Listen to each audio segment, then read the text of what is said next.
What is up, everyone? Welcome back to Mind Over Mana. Today, I'm sharing yet again what it is that I'm buying, what it is that I'm picking up while I can.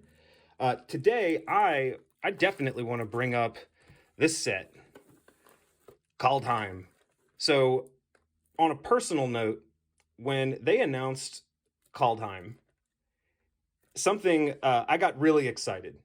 So one of the things in life that I enjoy is is heavy metal music. I've loved really heavy music kind of my whole life. I grew up seeing bands in small clubs in my hometown, and there was absolutely nothing like it. You know, the energy of a live heavy show in a small venue was just intoxicating to me. It was the most fun I'd had ever, the first show I went. So anyway, I digress. But I've been a listener of heavy music, my whole life. So when Magic sort of said, "Hey, we're gonna do kind of a heavy metal themed Magic set," I was like, what? How? I mean, it's a fantasy world. So I was a little like, you know, I was like okay with the kind of launch event that they did where they, tried to have this like heavy bad, tough person tie-in.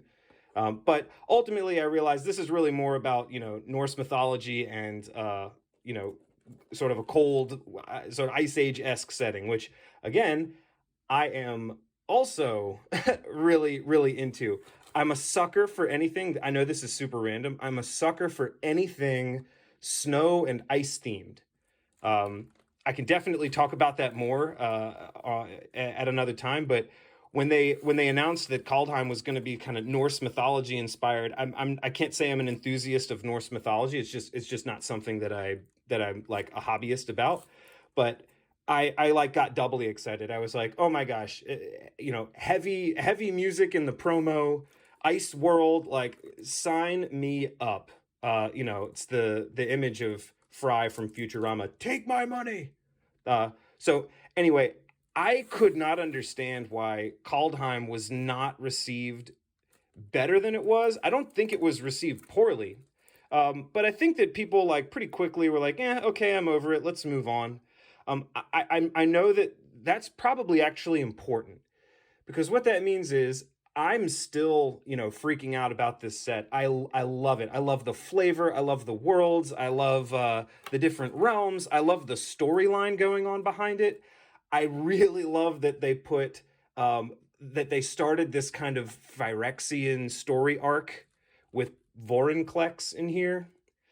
That's cool to me. I mean, that kind of sets the stage for what Magic, from a lore standpoint, is going to be doing for the next couple of years. But I love this set, and that means that there are other people out there that just are drawn to certain products, certain releases, certain sets for just really particular reasons. I mean, they collect what they collect. They like what they like. So I love Kaldheim. The fact that I could get these boxes for like $83 for the draft and $89 for the set shipped. Truth be told, I did get these because I had some kind of reward points I could redeem on a particular website, and I did, and that got my cost basis down to about $82 to $83 a box. So I picked up a few at that rate, and these were just available for, I think it was $88 before taxes shipped. So I picked up a few of these. I picked up a few of these just to hang on to, and this is where I keep talking about accepting downside risk. I talk first and foremost on this channel about collecting.